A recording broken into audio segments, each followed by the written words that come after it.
శుభోదయం.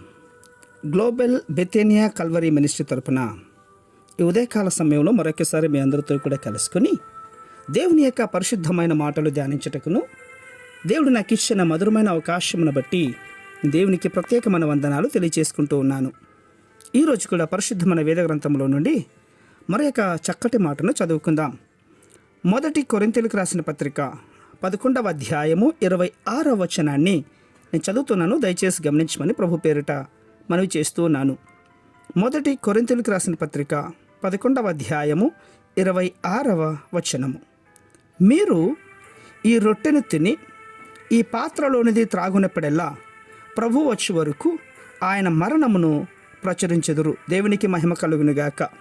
అవును ప్రియులారా, యేసుక్రీస్తును ముఖాముఖిగా దర్శించే వరకు ఆయన రక్తమును బట్టి దేవుణ్ణి సమీపించే ధన్యతను క్రీస్తు మనకు అనుగ్రహించి ఉన్నాడు.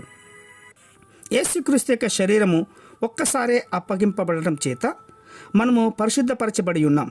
అలాగే ప్రతి యాజకుడు దినదినమున సేవ చేయుచు పాపములను ఎన్నిటికీ తీసివేయలేనటువంటి ఈ బలులనే మాటి మాటికి అర్పించుచూ ఉన్నాడు.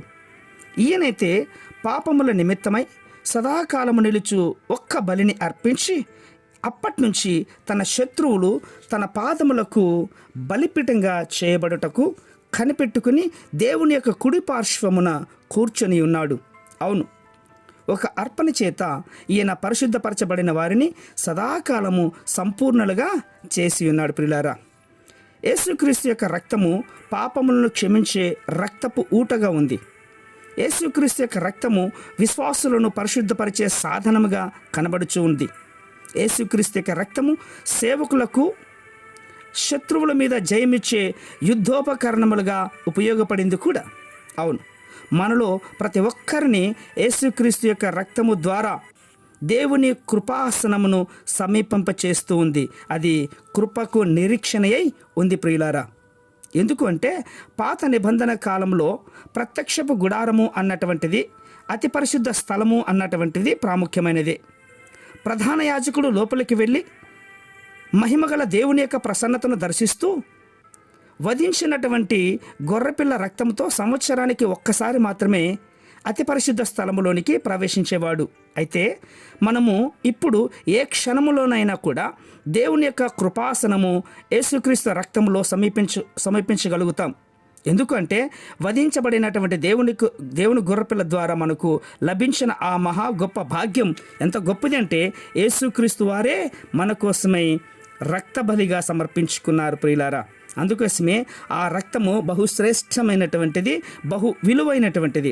అట్టి యొక్క పరిశుద్ధమైనటువంటి బల్లాలో ప్రతి ఒక్కరు పాల్గొని దేవుడిచ్చిన రక్షణ కవచమును ధరించుకోవాలి. అట్టిది ఎప్పుడు కూడా మిస్ అవ్వద్దు, దూరం కావడానికి అస్సలు ప్రయత్నం చేయొద్దు. మహాపరిశుద్ధమైనటువంటి మా ప్రియా పరలోకపు తండ్రి, నీ రక్త పుణ్యము వలన నీవు మాకు సంపాదించిన ఆధిక్యతను బట్టి దేవా నేను స్తుతిస్తున్నాం. ప్రతిరోజు నీ రక్తపు నీడలో నీ యొక్క రక్తమును మమ్మల్ని అనేకమైనటువంటి శోధన నుండి కాపాడి రక్షించిన రీతిని బట్టి దేవా నేను స్తుతిస్తున్నాం. ఏ అపాయములకు గురి కాకుండానట్లుగా మీరు మమ్మల్ని కంచి వేసి కాపాడి నడిపిస్తున్న రీతిని బట్టి దేవా నేను స్తుతిస్తుంటుండగా ఇందు నిమిత్తమై నీకే స్తుతి, ఘనత, మహిమ, ప్రభావములు సమర్పించుకుని అడిగి వేడుకను పొంది ఉంటున్నాము మా తండ్రి.